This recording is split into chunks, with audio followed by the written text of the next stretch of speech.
Heart don't sleep now. There's too much going on inside my head. All right, welcome back, everyone. I'm Hoy. That's Mike. Welcome to the Disgruntled Losers podcast. We're just two sports dads that can't buy a win and need a place to vent. Show with disgruntled takes and addressing the elephant in the room. And so what we're gonna do is we're just gonna start off with, please tell me you watched Taipei 101, Alex Honnold, free soloing in Taiwan. I like what you did there. How unbelievable was that? I was just literally gripping the edge of my couch the entire movie. So I watched it in bed, and I had to take my feet out from under the covers because they were sweating so much. My wife could feel them. She was reading a book, and I had my AirPods in and I was watching it, sweating the entire time.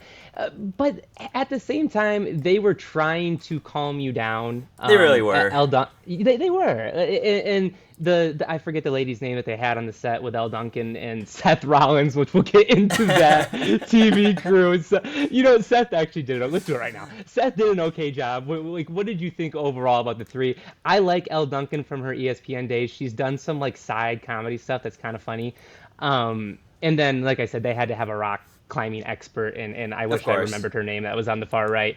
But what did you think of the broadcast? Let's start with that, and then we'll move into the climb. Well, first of all, Seth just made it very homey because the average watcher knows nothing about climbing, and he really asked the right questions and gave us the right perspective of yo, this is crazy. This guy has actually lost his mind. He has kids. He's got a wife.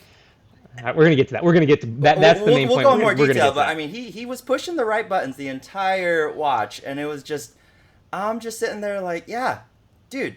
No, I don't know what smearing is. I don't know what any of this is. You're right about that. Please go into more detail about all these climbing techniques and stuff. So I thought he nailed it. And I didn't think about that, and it's rare.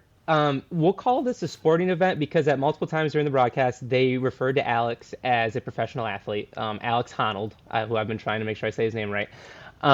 So usually on a sports broadcast, you don't need a person that doesn't know anything about the sport on the broadcast acting as somebody that doesn't know anything. But you're absolutely right. For some reason, Seth, not knowing a single thing about rock climbing or just climbing in general, really helped the broadcast for what you were saying. Mm-hmm. None of us know anything. This is one of those things where people are tuning into something that they're not used to seeing. Okay, enough with the broadcast. Get to the climb. The climb itself, I bet if you asked Alex, on a scale of 1 to 10, the difficulty of the climb, it's probably a 6 or something like that. That's the number I was going to go for, too. Yeah, because it's not the first one. It's not free solo. When he's climbing El Capitan or whatever out your way. Well, he did free solo El Capitan. No, I know he did, but that's way more difficult. Oh, I see. Yeah. Well, it's difficult. That's more difficult, if you're just doing them with nobody watching. Mm-hmm. Obviously, this is much different because not only is the streets filled with people, and he took multiple times to stop and look down and wave at the people. They even interviewed him halfway up. And he starts climbing up again, and El's like, "No, hold on, I got one more question." And he has to stop his in the middle of this. I'm like, "What? El, you're gonna legitimately kill a guy." Yeah, and then we got to get into. I mean, really though, before we move on from that, that's everything. All right, hold on. He really did make that entire climb though, way harder than it needed to be. There were he could have skipped all the dragons. Oh, really? He could have skipped all the dragons. Oh, I see what you're saying. There were some sections with multiple grooves that I was like, bro, just grab it, dude. Just grab it. You're I can't handle it. Just grab it. And he just decided to take the hardest route up, which, I mean, obviously, he wants it to be a challenge. He was trying to also put on a little show for everyone. I get it, but still, I'm just like, dude, you've lost your mind. You have lost your mind. So the most memorable part of Free Solo, the first public attempt that Alex has done at this, is the scene where they're asking him, do you think about your girlfriend, whoever his girlfriend was at the time? And I'm sorry, I should have done the research. I'm not sure if he marries that same woman from Free Solo. I think it's a different woman, but I'm not sure. And they ask him, do you think about her when you're doing these climbs? And he looks in the camera with a dead face and says, no, I don't. Doesn't cross my mind at all. Yeah, that's Sonny, right? Sonny, I believe. So Sonny's that's his wife. That's his wife. I don't know if that was I don't know if she was in Free Solo. Oh, It okay. might have been a different one. But so then you could tell that he probably took a lot of crap for that, because the woman on the broadcast was like, yeah, Sonny, his wife, she was saying, she used the word empathy, that gave Alex empathy, and I think that was in direct response to Free Solo, the one thing that people took away from that. But they cut and did a 5-minute interview with the wife and with Alex at home. He kept saying kids, but I think they only showed one kid. Either way, I didn't find his response to the question, "Why are you doing this? You have kids." I don't know. I didn't really find it acceptable. Acceptable is the wrong word. It didn't help the way I felt about him in doing this with a family. The only thing that was comforting was that it might have been so easy, like we were saying. Maybe the climb wasn't even a 6, maybe it was a 4, and it was just, it was just a workout for him, and this is just what he does, obviously. But I don't know. What do you think about that? Kids, that climb, crazy. No, I mean, there's a part of me that's like, I kind of get a certain aspect of it, right? Where like you want to teach your kids that there's going to be obstacles, and as people, if you put your mind to it, you can overcome it. Respectable. Sure. You're a professional athlete. I'm sure you have to have a certain edge, a certain mentality to really get to where you are in life. But I'm an average dad. I'm an average viewer. I think you're out of your mind. I would never risk anything like that with a kid. And Laura, my wife, is watching next to me, and she goes, "Yeah, don't even think about asking me." I was like, well, first of all, I don't climb, but hypothetically, if I asked, would you say yes? No. So that was the other thing, though. I'm like, they asked Sonny multiple times, like, how are you doing? And she kept, obviously, as a wife, you're not going to, like, freak out next to him and psych him out. But, like, I know. She's got to be lying, right? There's no way she's not lying in this whole thing, right? Through her teeth. And so one of the last things I want to hit was they interviewed her inside the building, and watching him climb and seeing the people inside the building videotaping him and looking at him was such a funny visual. He's like waving, and there's like ads along the way. You know some of the companies that are working in there, they just had ads up on the windows, and you would think they would like not let people in that section of the building, right? Like to distract him. So I was like, I thought so. They did not plan for this at all. They're just like, hey, whoever's working, take some selfies, have a good time. Yeah, that was also very mind-boggling to me. I was just like, there's too many people in this where it's not supposed to be like a spectator sport. Well, that's the whole thing. Is it's not like the idea of free soloing is very dangerous to do it in front of people. That was what the whole movie was about. The first one was that you might take a risk when people are watching that you wouldn't take on your own, and that might kill you. Yeah, because obviously is the issue there. But you know what? I'm gonna go out and say they did not give enough props, or any props, I don't think, to the cameraman. My eyes were locked in on him because the first time they did his camera pan, you could tell he was shaking. The camera was literally like shaking side to side, and I'm sitting there like, bro, you're like 10 feet off the ground at this point. You are terrified of what's about to come ahead of you. Well, see, so I think you had that. You're seeing it right, but slightly wrong. So I think they mentioned that it was a really good friend of his, like a super experienced climber. So I think he was a bad cameraman. What was going on there? He's not used to handling the camera.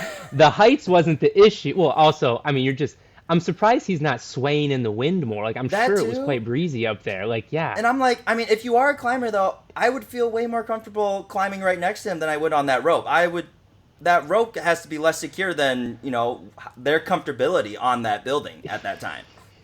So you know me, heights are not my thing. We have been in places where we are at legitimate heights and there are ledges, and it's not my thing. So like watching that guy, I've always said that one of the worst jobs in the world for me personally would be the people that clean the windows on those big skyscrapers, because like that's the worst thing in the world. Why would anybody want to do that? Those people better make well into the six figures, and if they don't, they're being underpaid. It's just silly. Or there's the people that have to change the light bulb at the top of the.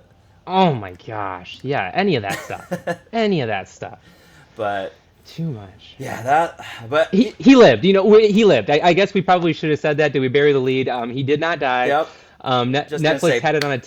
props to him. Netflix had it on a 10-second delay the whole time. So if he did fall, I'm sure they would have cut it. I'm sure somebody that was their job, was they had the red button that if he starts falling, we got to cut this thing. But I also want to ask the three announcers, do they know even now what smearing is? Because I remember they asked the question, explain to the common folks what this is, and the guy goes off with like a 2-minute rant about what it is, and then it was just dead silent for about 20 seconds until Elle was like, hey, all right, we got to move on. So I don't want to do this to Seth, but I would imagine your traditional WWE wrestler or whatever outfit he wrestles for, is the IQ's not off the charts usually if you're professional wrestlers. Seth might be different. He portrays himself as an intelligent man, so I don't want to dig at Seth's intelligence. But yeah, I don't know the physics behind smearing. I mean, I get it. You're just it's how you're using your force, like you're pushing against it, creating friction, and then trying to like use that to climb yourself up a little bit. Yeah, your description didn't help at all either. I'm still with Seth and the rest of the crew. I need a better. I need pictures or something because it's not adding up.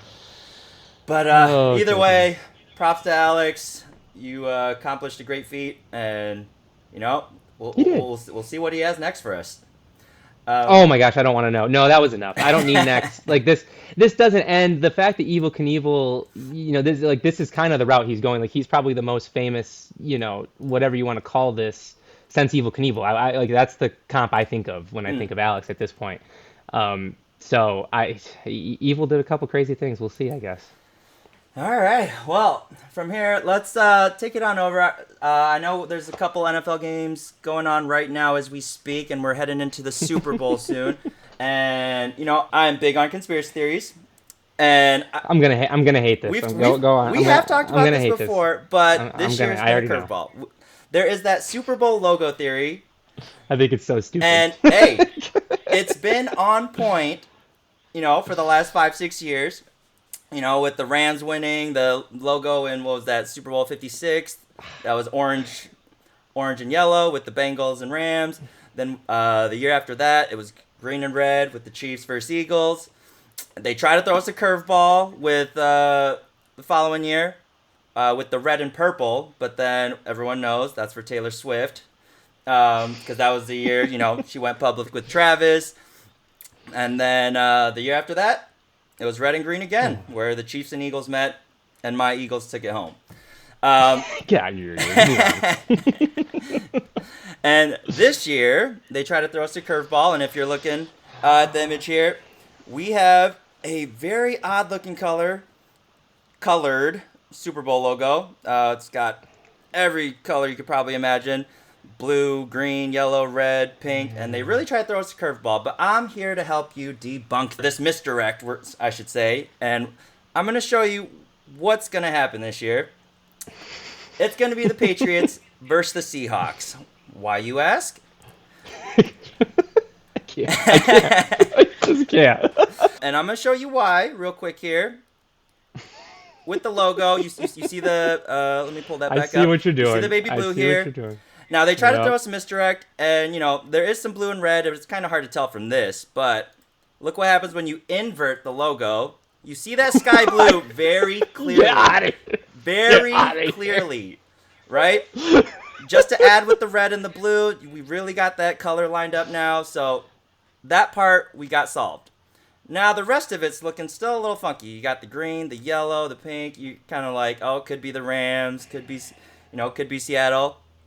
But now, when you take a look, boom, invert that logo. You got the Seahawks green, clear as day, on the bottom of the logo. I cannot believe how much work you did on this. Go on. This is too much. So I'm just calling it out right now. This year's Super Bowl, we'll see the Pats versus the Seahawks. And, if you're fully invested in this logo theory, we got the Patriots taking it all. Wait, so why? Just because their color is more pronounced? Yep. The more prominent color is said to win. Okay. A majority time. It was wrong one of the years. I believe it was last year when the Eagles took it, because that one, you see a lot of red, a little bit of green. Kind of throwed that off a little bit, but we're going to bring it back home. Stay true to the theory. And we got the Pats taking it home this year. Okay. I got three things. The one thing that's separate from this is you did mention we're recording during the second game again. It's halftime right now. And one of the biggest critiques I got from my wife was I wasn't looking at the camera enough first week. And the problem is because we keep recording during these NFL playoff games. So right now, if you see my eyes doing this right now, I'm watching a replay of Blake Corum run through the offensive line right now. And so if you see this, I'm sorry that the second half's going to be on. We're probably going to be distracted. Number two, this logo theory is ridiculous, has been ridiculous, has always been ridiculous. You tried this on me like 3-4 years ago. You tried this on me, like I said, like 2 years ago.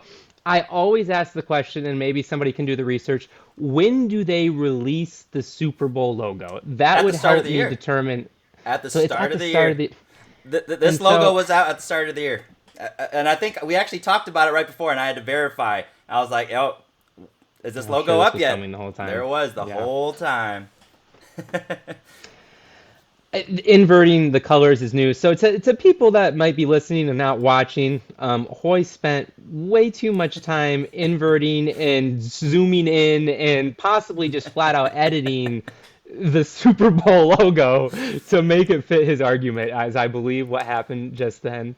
Hey, it's not just me. There's a lot of people out there that are supporting these theories, and That's the first true thing you've said, is there are a lot of crazy people out there. You're right. You do have support of some weird areas of the internet. I think crazy is a stretch, but you say tomato, I say potato. Yeah. Okay. We need to move on from this. And I'm excited to just lay out all my golf takes that nobody wants to hear about. So this is going to be, it seems like segment 3, last time was baseball and this time is going to be golf. So I'm just going to have segment 3 each show just be the most boring topic that I have. And so it's going to be PGA golf. We'll come up with a clever name for it too. We'll be good. We will, yeah. And we can get plenty into Live versus PGA, but that's not going to be what's happening right now. We were gifted second tournament of the year, final day, a very intriguing final grouping with Scotty Scheffler playing with 18-year-old Blades Brown.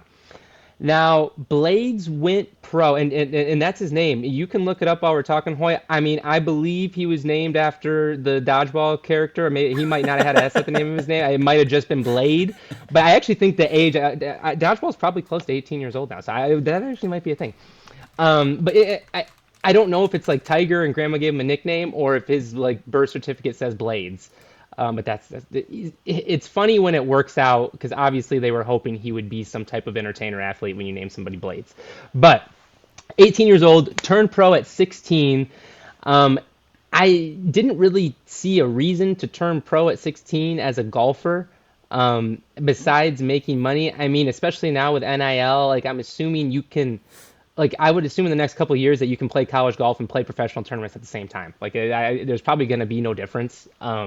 So you're probably going to be able to make plenty of money during college golf. But this was years ago. He probably didn't know this was coming. Oh, what's an education anyways? Well, I mean, he's only... so that's part of this. So Blades is on the Korn Ferry Tour, which nobody cares about, which is basically the minor league tour to the PGA. Blades played a Korn Ferry Tour event on Monday, Tuesday. It must have been Monday, Tuesday, Wednesday, or I don't exactly know what it was, of earlier this week. Got on a private jet, which apparently he won a tournament last year, and one of the perks was you get 2 free private jet rides. And so, smart guy, cashed in this private jet ride to get from the Caribbean, where the Corn Ferry Tour was playing, to California, where the PGA Tour was kicking off their second event, and shot like 60, 62, 60. He was about 8 under each day. I think he was coming into today. He was tied with Scotty Scheffler, or one stroke behind Scheffler at like minus 21, minus 22. So it's one of those courses that they're just tearing up, and you're birdieing almost every hole. Sadly, the Blades Scotty matchup did not produce the results that maybe we were hoping for, or maybe it was what people thought. Scotty killed him. It wasn't even close. Blades fell apart, and Scotty did what Scotty does, and he won again, which I wish I had the number in front of me, but Scotty, it's a legitimate conversation now, Scotty and Tiger, as far as just the amount of wins he's racking up. I think, if I off the top of my head, I think Tiger's got 85 wins. And Scotty is probably a little behind pace, but not terribly far. And it doesn't seem like he's slowing down. So that's fun in general, just to see Scotty and see what he's going to do this year. I thought we were going to get a fun PGA right off the bat. We're in January, start talking golf, and it didn't really happen, and it just was chalk. And I'm sure Scotty's odds were like negative 125 to win the tournament, even though there's 100 people in it, which is kind of ridiculous. But we're going to get into golf more. I love it. I have nobody to text all my takes to. Like, I know people stop texting me back about my golf takes. So this is all I got. And so I'm sorry, segment 3. Yeah. Hey, I mean, this kid's got a bright future, though. I mean, he's young. He's got hella time. Yeah. Yeah. And I mean, right? Either way, I mean, whether you go to school or not, it's good exposure, and you probably learn from you learn the best by playing with the best. That's what I always say. So that was it. They were doing a little video behind the scenes of him, and apparently he graduated high school 2 weeks ago. And it was funny. His quote was, "Oh, finally graduated high school. Got that monkey off my back." It's just like so funny that you're like the stressors of an 18-year-old professional golfer. That's crazy. Just, gotta finish high school. Mom and Dad are gonna be so pissed if I don't finish high school. All right. Well, we started this segment last week. And, I want to keep this going. Welcome to Not Okay, where I'm just going to rant off about all the things that, that should just not happen in life, man.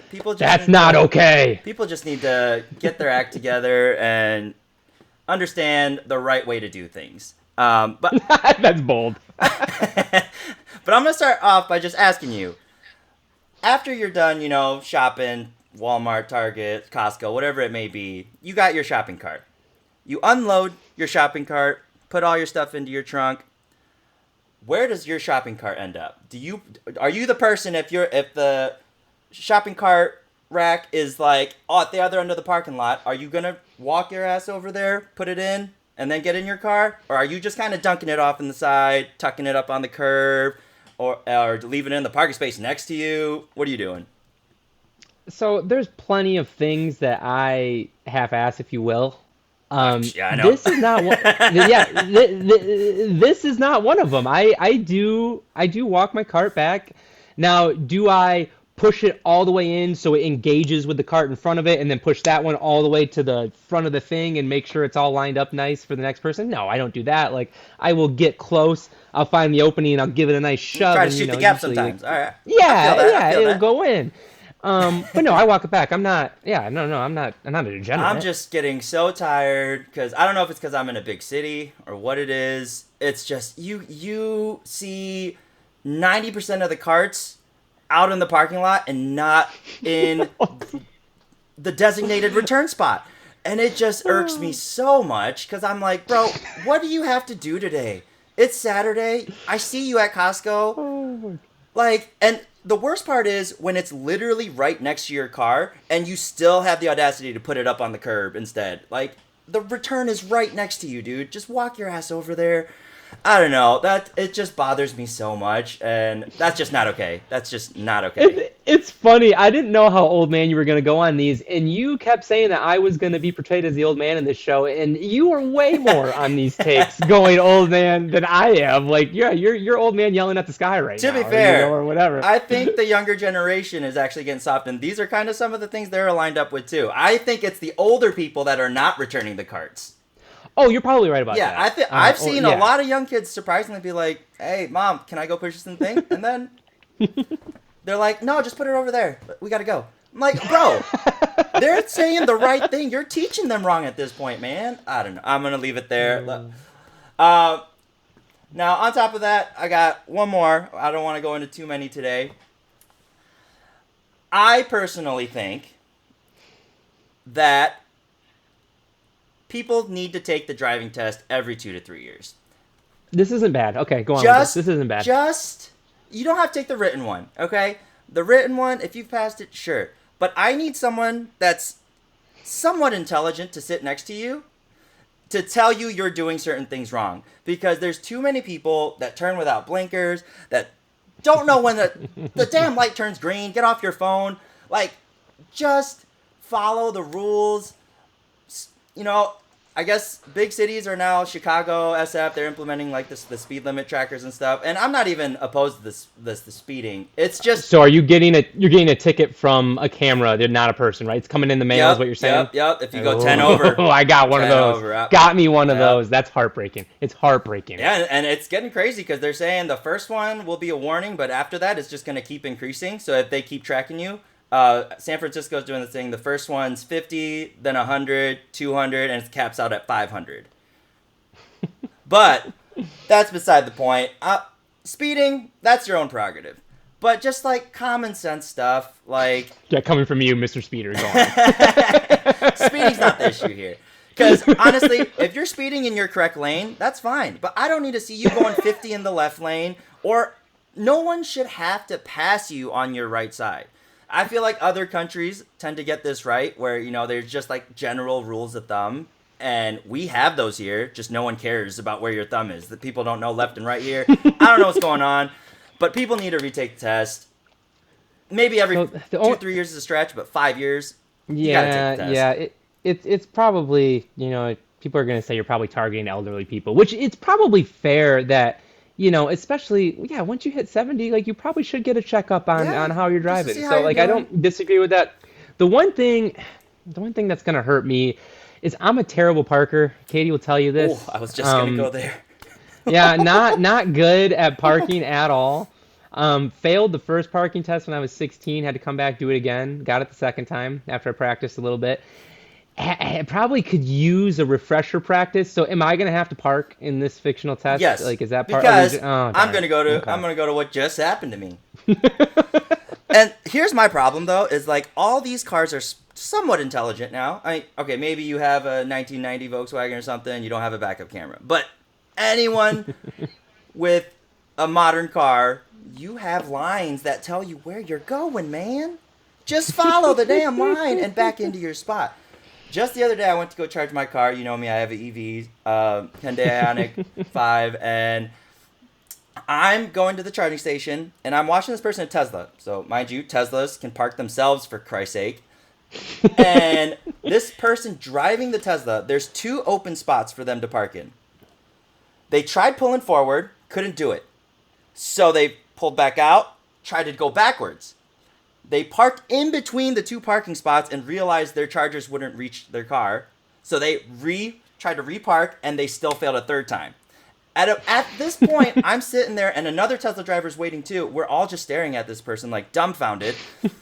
This person gets out of the car, asks the passenger in their car to take the wheel and park their car for them. I've never done that. Katie probably wanted to. I know, and this probably is the first time anyone will hear of this, but that person in particular needs to retake their test because I was on fire that day. But yeah, I don't know. It's just, especially back parking. Like, if you can't front park, everyone has rear cameras now. Just back park. It's so easy. And the exit's so much cleaner. Like, you don't have to... That's funny. You're essentially claiming that backing up is easier than pulling in at this point. I don't think anyone should pull in. Interesting. Insert innuendo somewhere, but... But no, honestly, at this point, we got backup cameras that literally show you how to get in. Everyone just back up. And then when you leave, it's a clean out. Oh, goodness. But that's all I got for you today, man. That's all we got for not okay. Yeah, these are just things that are not okay that people need to get right. Take the test, learn to drive.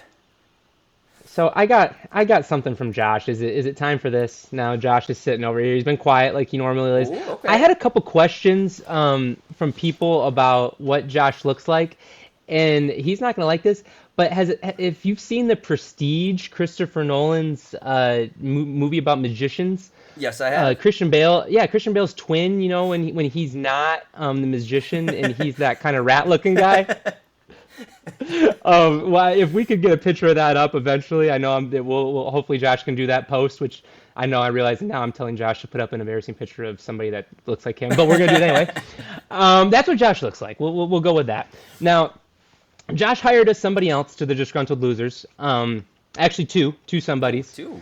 Yeah, no, it was. So the task for Josh was to find us some help with NFL draft coverage, one, and then he kind of went a little left, and he found us somebody that, or like I said, two somebodies that not only do the NFL draft, are going to help us with fantasy football dynasty coverage. So you got your dynasty fantasy football draft coming up, maybe in May, maybe sometimes this summer, maybe it's not till August.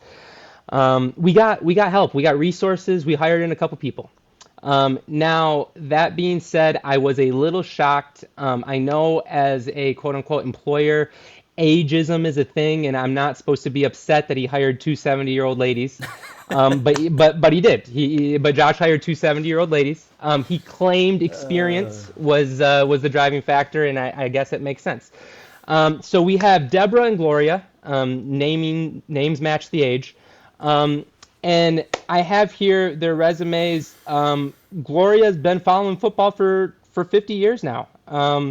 Was a beat writer for the Lions back before there was written history, so you won't find anything on that. But she was. That was in her resume, and just like Bobby Frost last week, I don't think you're allowed to lie in your resumes. So there's real experience there from Gloria. Now Debrah, on the other hand, just shoots from the hip. That's literally what her resume says. It says, I shoot from the hip. And Josh hired her. So that's where we're at. So we're going to get into it right now. And it looks to me like Debrah focused on the Dynasty Rookie Draft, and Gloria was more on just fantasy. No, I'm sorry. It looks like Debrah focused on the NFL Draft, and Gloria focused on fantasy football in general. So I'm going to go back and forth here. We're going to start with Debrah's first one. Okay, we have Debrah's Dynasty Dandies. Number one, she says, Drew Allaire is going to get a chance to start in the NFL. Word is he's hung like a young Kevin Costner. He'll have Tua's job in no time.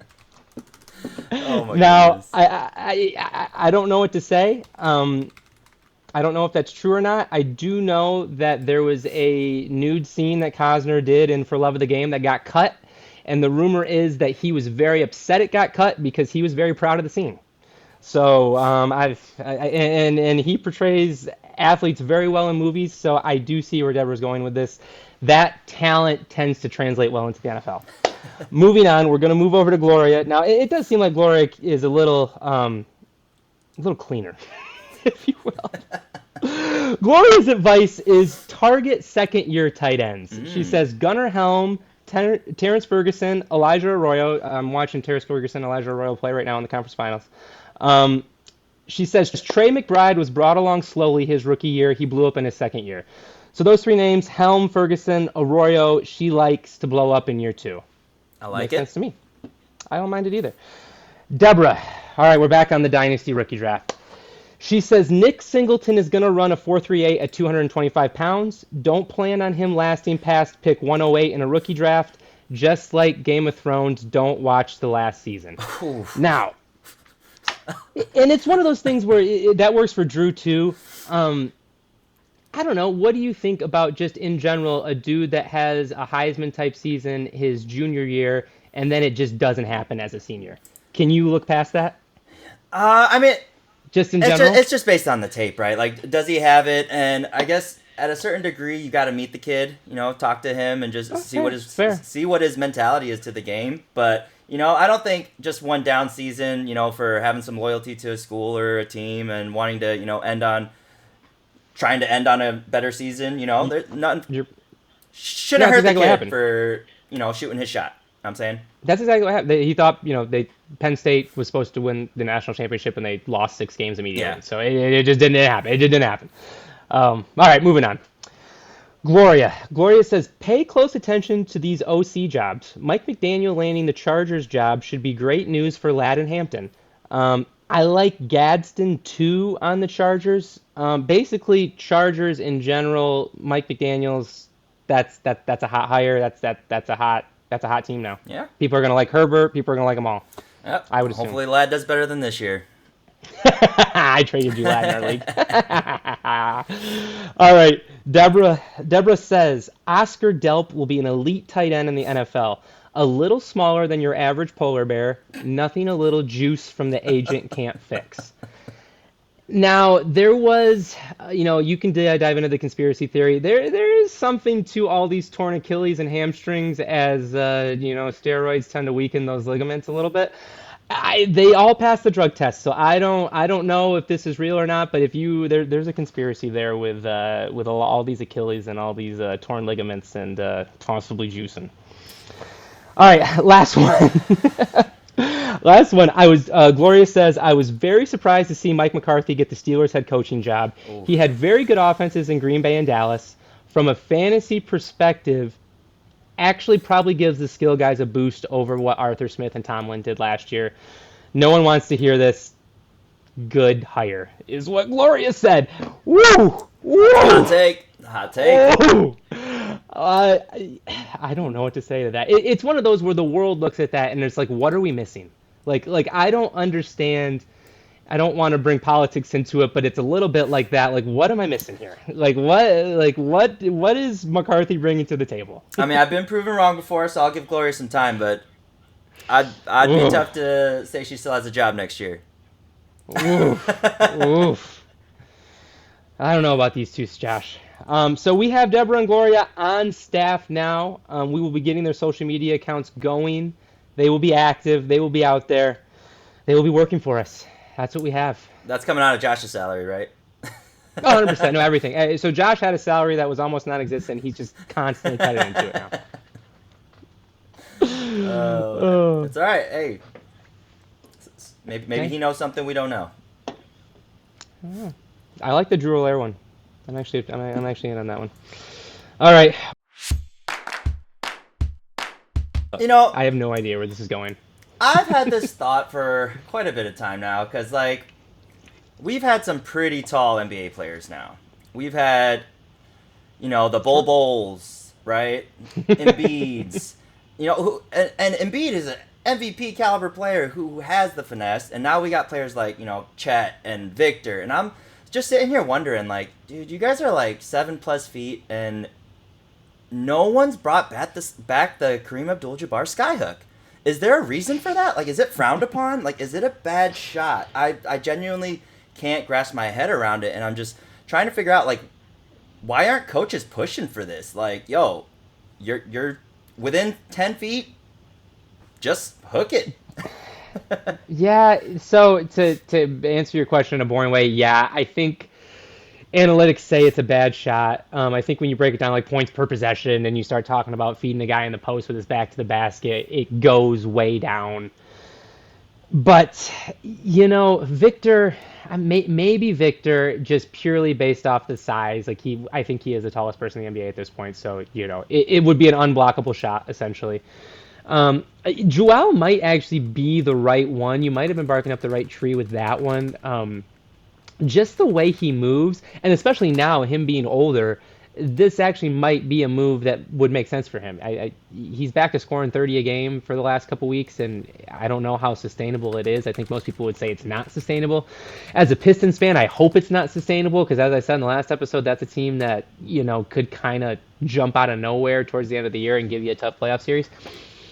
Skyhook specifically, Outside of Joel, I want Jalen Duren nowhere near a Skyhook. There's nobody in the Pistons I want anywhere in that move. I don't know. There's probably a few guys that could do it and not kill your productivity. I don't know. Wemby seems like a good candidate in my book. I don't know. He might. I mean, the man can dunk standing. Like, just add one more element to your bag, and if someone's got you beat one way, just turn and float that with that Skyhook. And it's probably easier than the move that kind of LeBron's almost made famous, where he backs you down a little bit and then he pivots on that opposite foot and fades away from the elbow a little bit. That's kind of his. In efficiency wise, you got to think a Skyhook is probably easier shot than that. You're not getting the separation that you get on that fadeaway, but you can just elevate vertically, and that's usually easier to make that shot. So, and I don't get the whole analytics, because on my Fisher Price hoop, I see one right behind you. I'm money. I'm money with my Skyhook. So things I'll never understand. All right, welcome back to the Disgruntled Losers.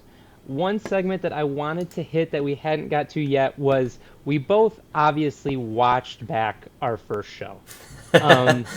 And Katie gave me a list of, I don't know, a dozen critiques. The main one being, don't watch the football game and actually listen to you while you're talking. It was the main one, obviously. And actually, the one that I had for myself was, I listened back to the Amy Poehler Flowers of the Week segment about Rose Lavelle, and I'm not sure I was actually nice to Rose in that whole segment.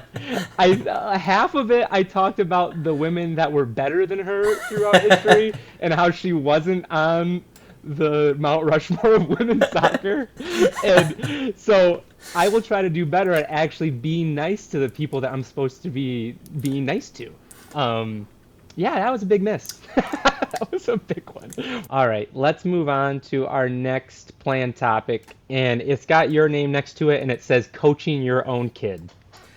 Yes, I mean, I'm trying to just map out my life a little bit, and we're both sports dads. We really want our kids to get into sports, and we've always talked about our kids playing soccer together and things like that. And I know you started coaching Soph as well, right? Last year, yeah. So this will be my second youth soccer season coming up here in March or April. Okay, so just a little background from the last episode. So Mike's got 2 daughters, 4 and 2 now, right? So nailed it. So Soph is 4 and Mads is 2.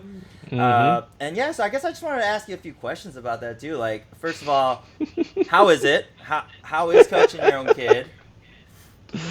Oh, so that question itself. So she was 3 years old last year playing a 3-4-year-old soccer team. I had 8 co-ed 3 and 4-year-olds on my team. They don't really keep score, but you obviously know the score in your head. We in the 7 weeks we were probably 2 and 5. I would guess is my coaching record right now professionally. She preferred to be held than run on the field. Actually, this is soccer. This is soccer, yeah. Oh, okay. Would much rather just be held and me run up and down and chase the ball, and she basically, I was the horse, and she would just say run that way, and I would run that way. Did other kids also get that privilege, or was this just a coach's daughter type of thing? No, the coach's daughter got special privileges. You're right, she did. I was not.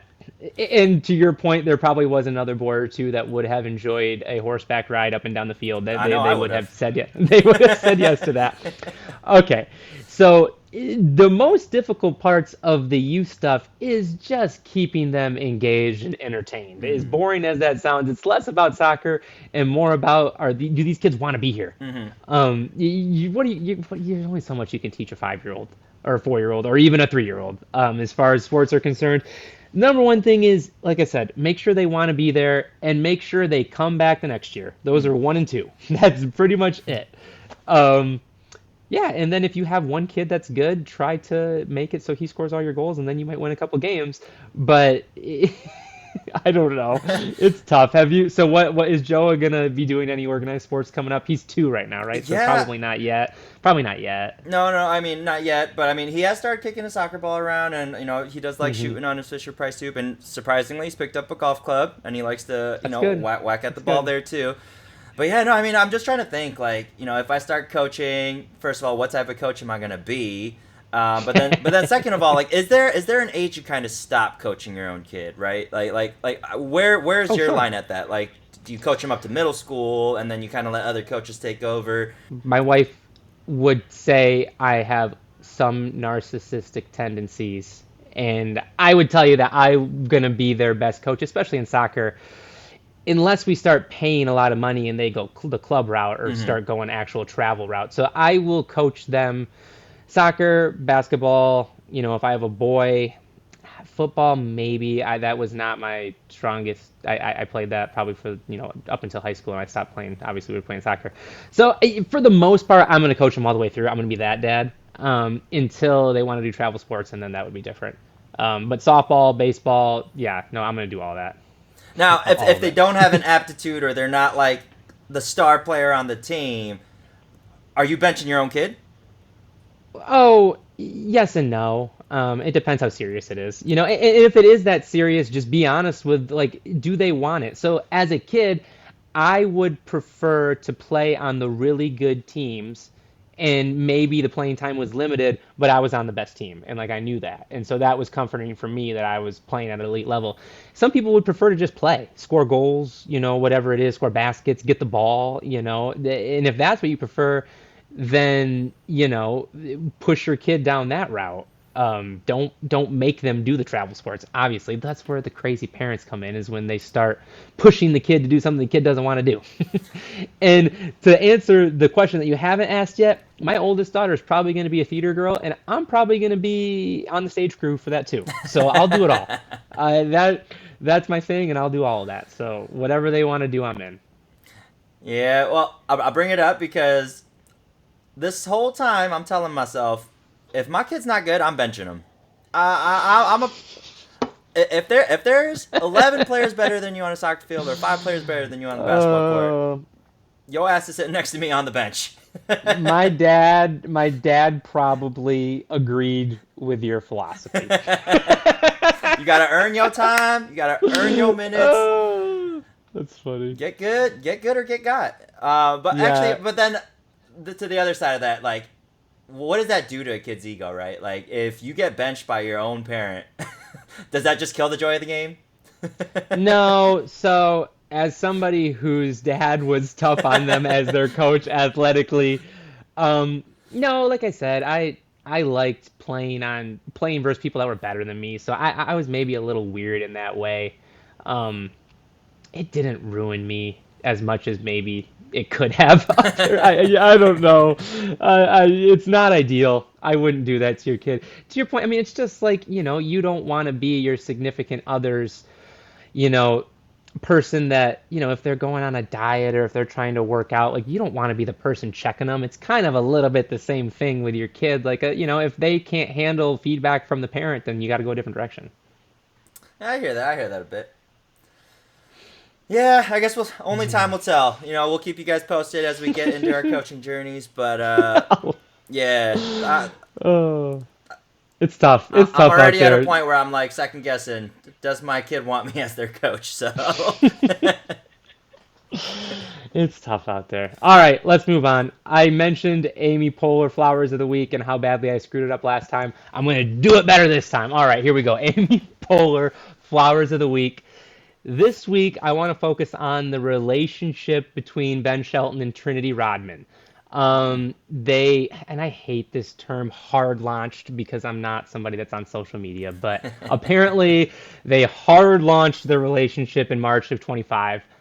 Anybody that doesn't know, Trinity Rodman is probably the biggest American women's soccer star right now. Just signed $1 million contract, I think first or second $1 million contract for a woman in the National Women's Soccer League. And then Ben Shelton, he might not be the highest rated men's professional tennis player right now. He's my personal favorite. A couple other guys are up there. We got a couple top 10 guys. Nobody that's winning a major right now. The last American man to win a major tennis tournament, I think, is still Andy Roddick back in like '03 or something like that. So we're on 23 years now of an American man not winning a major tennis tournament. But Ben is going to be that guy, and Trinity is is dope. I mean, she just is. She put up a nice goal yesterday. That's what I mean. It's fun. I said this the last time that the national women's soccer team is fun. It just is. It's fun to follow. They're good. They're dominant. Of all the women's sports, I know the WNBA has a little momentum right now. I still don't think it's gonna raise to the level of when the women's team plays in the Olympics or the World Cup. Those are tough to match. So, anyways. Flowers of the week go to Ben Shelton and Trinity Rodman's relationship. It's cute as hell. They're cute, man. When she is at his tennis games and he's at her soccer games, like they're young. And there's something about, I don't want to say there's something about young love, but there's something about young love. And it's just fun. And I follow them on social media, and they're a fun couple to watch. They know how to just have fun and let loose. They're fun. I like them. I agree. I like them.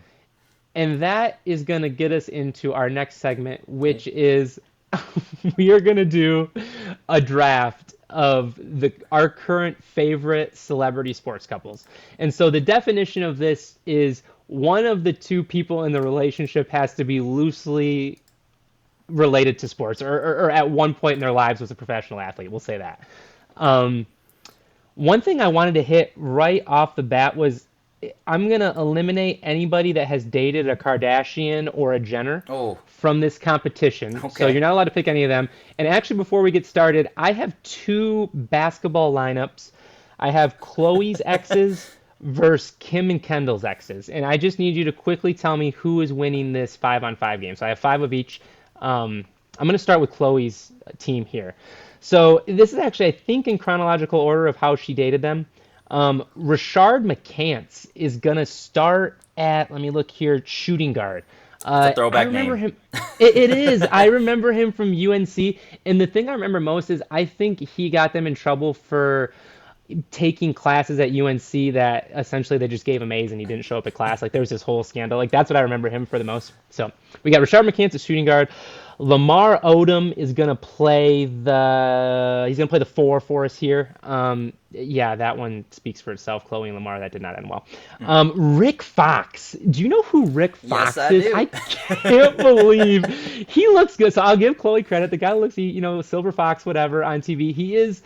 I guess I don't know. Is he substantially older than Lamar Odom? Maybe they're the same age. Age ain't nothing but a thing. I guess not. So. Starting point guard for Khloe's team, James Harden. So this is a star. We're going to run the offense through James. Biggest basketball star she dated. And then the center is going to be Tristan Thompson, and that one was just fun. Almost have an argument there for biggest basketball star, but all right. Okay.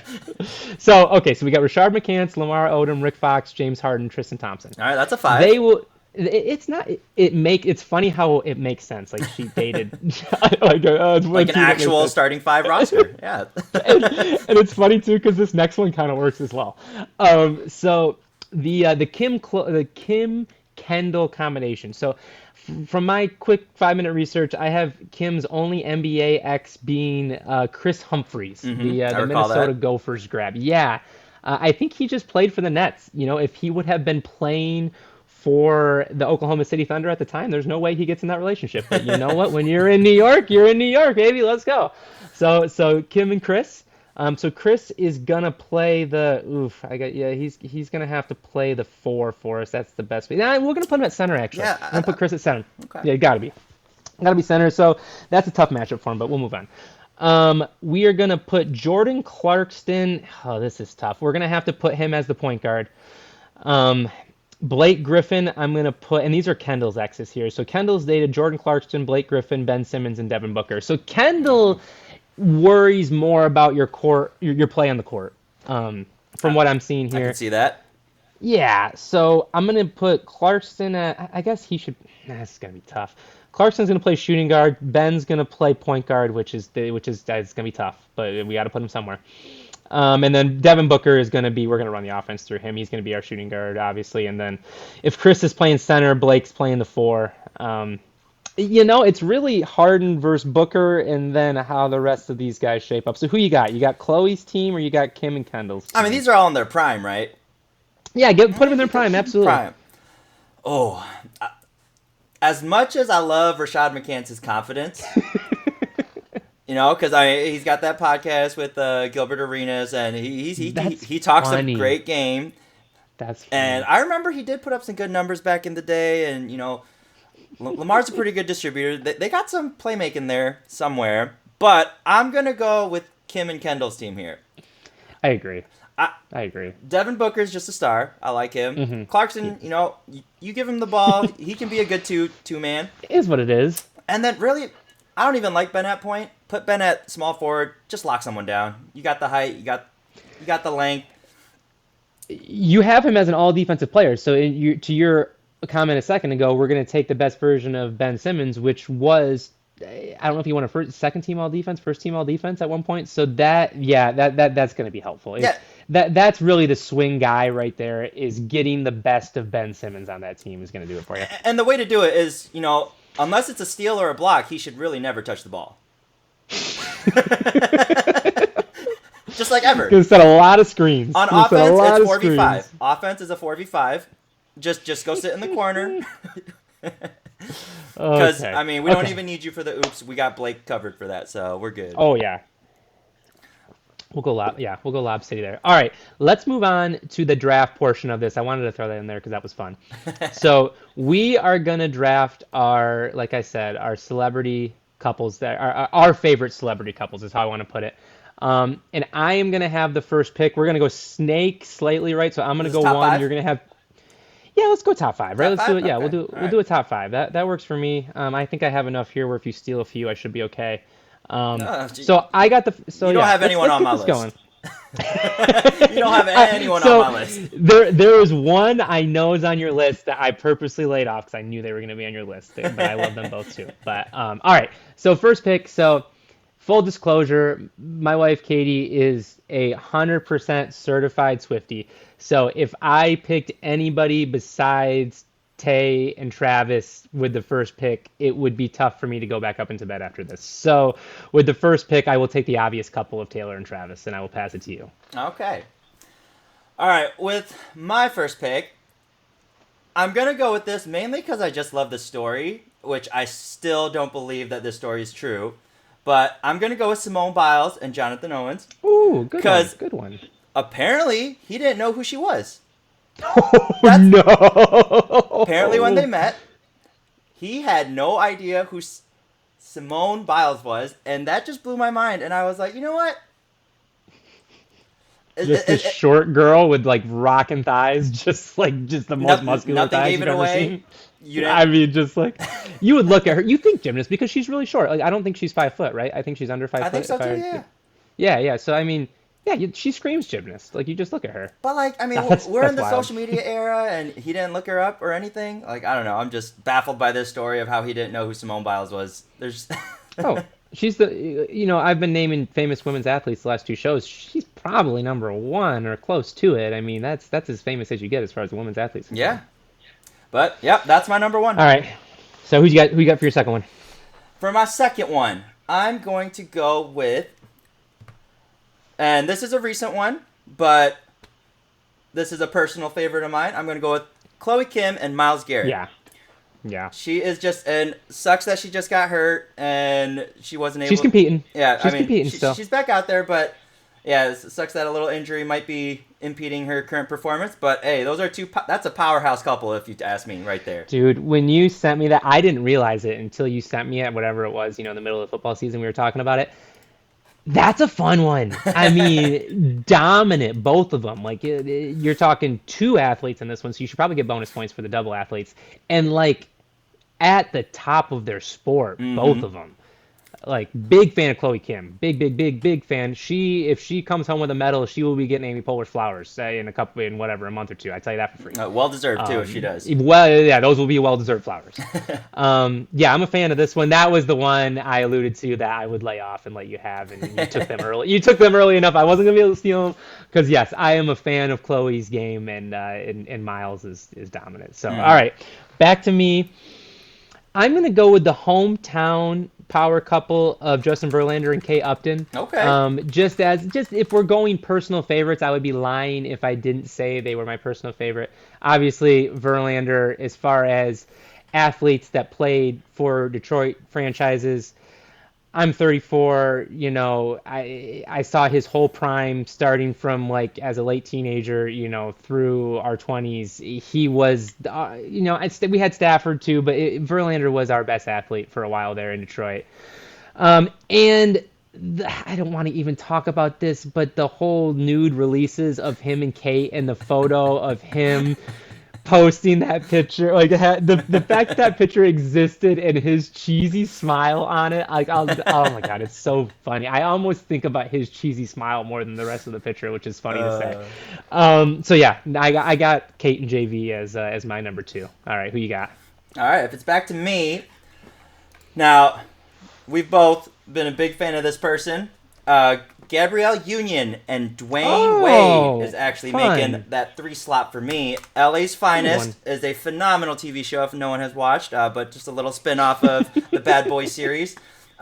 She does phenomenal in that, and just a powerhouse couple there too. Dwayne Wade, This is multiple championships. So I like my pick right there. I like my number 3. No, that's a good one. My sister would agree with you. That's a favorite. They've been together a while now. Yeah, there's not that's an obvious one. All right, back to me. This is a fun one. I'm gonna go more recent just because kind of came out of nowhere. Klay Thompson had always kept a very private personal life, and it felt odd when he steps out with Megan Thee Stallion. And it's funny too. There's another one that I could have picked here, but I'm gonna go with this one. He's just quiet, and it's just funny. Female rappers obviously have a persona about them, and that dynamic seems funny to me. Is all I'll say. Klay and Megan Thee Stallion. I'm taking you guys with my third pick. That's a fun one. Yeah, and while we're on that, I mean, he blew up with the spaghetti and catfish that Megan Thee Stallion makes, and he was just raving about it. So I gotta try me some of that someday. That seems like a combo. Oh my gosh, no, it does, and that's Megan just being true to your roots. I mean, if you're really talking about that as like that's as southern as it gets. Oof. It's come back to me now. Yep, back on you. All right. So my next one is going to be Megan Rapinoe and Sue Bird. That's a good one. I don't think that would be on your list. But yeah, when I found that those two were together, I was like, dang, this is a real power couple. Just elite athlete in both sports. Just, man, they don't get enough. They don't get enough props for the stuff they've done. Yes, they're.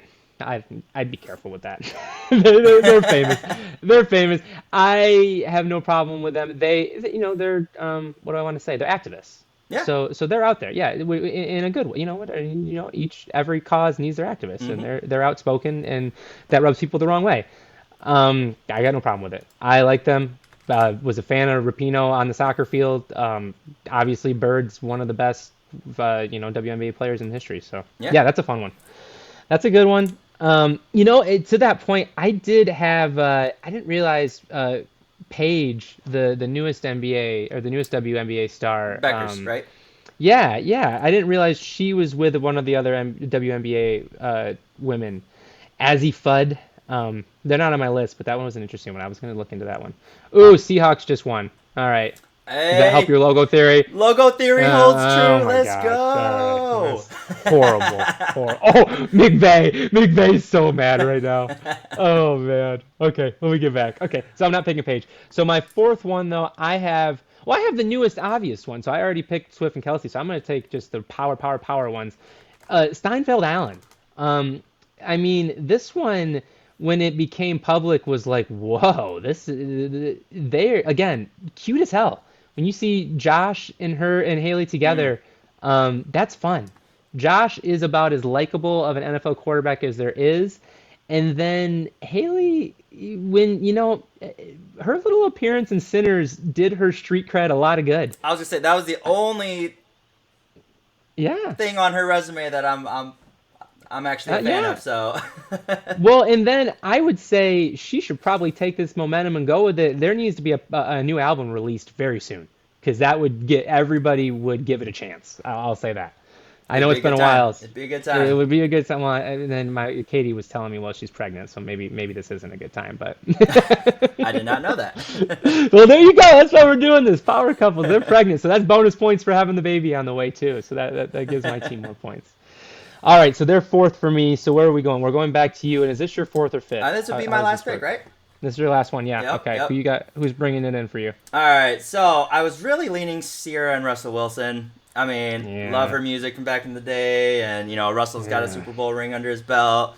But something about this next power couple, I don't know if it's just the name, it just has a fun ring to it. But A'ja Wilson and Bam Adebayo. It's a great one. Great one. It was on my list too. You actually stole this one. You said I wasn't. You stole it. Oh, all right, there we go. There we go. That's a good one. It's a good one. Yeah, I didn't even know that was a thing, but hey, I love it. I'm here for it.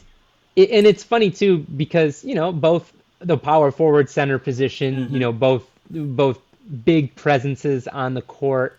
Yeah, that's funny. I mean, I don't want to get too far down the wrong direction, but like that's got to be a rough bedroom is all I'm gonna say, man. That's intense.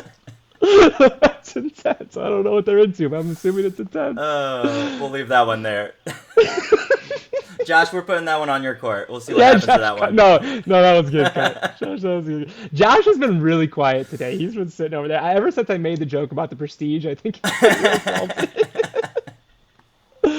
salty. So I'm gonna. Okay. You named an honorable mention, so I want to name another honorable mention too.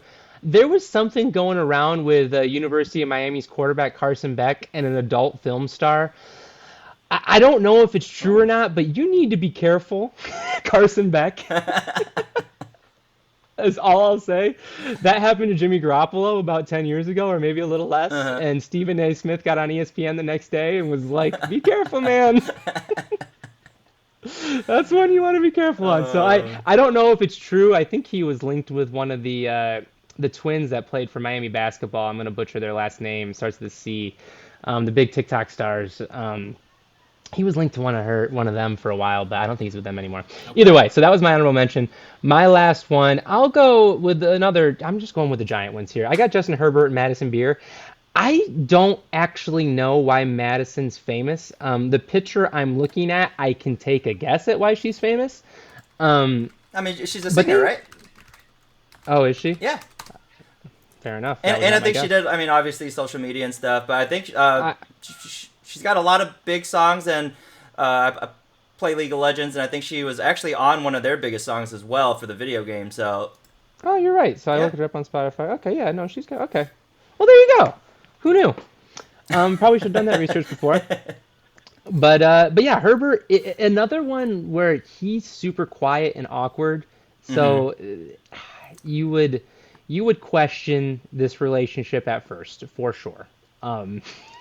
He's every interview, every interaction. The reason Herbert didn't go probably number one in that draft and went low, I think he went 5 or 6. I don't know if Tua went above him or not. I don't remember off the top of my head. But it's one of those where usually an NFL quarterback gets in a room and he owns a room with his voice, and Justin Herbert does not do that. So this one's fun. But yeah. So I got Swift and Kelsey, Steinfeld, Allen, Upton, JV, Herbert, Madison, Beer, and oh my gosh, I missed the one. Who am I missing here? Who did I have? Oh my gosh, I don't have it written down. Oh, Megan Thee Stallion and Klay Thompson. That was my last one. Yep. All right. What's your team? I had Simone Biles and Jonathan Owens as my number one. Then I went Chloe Kim, Myles Garrett. I had Gabrielle Union and Dwayne Wade, Megan Rapinoe and Sue Bird. And then I closed it off with A'ja Wilson and Bam Adebayo. Yeah, that's a good one. All right. There's our celeb power couples in sports. Dun, dun, dun. Take a poll to see who had the better draft pick here. Ooh, this was a good one. I had fun today. Yes. We're getting better at this. Definitely getting better at this. But, all right, everyone. Thanks for tuning in to the Disgruntled Losers, episode 2.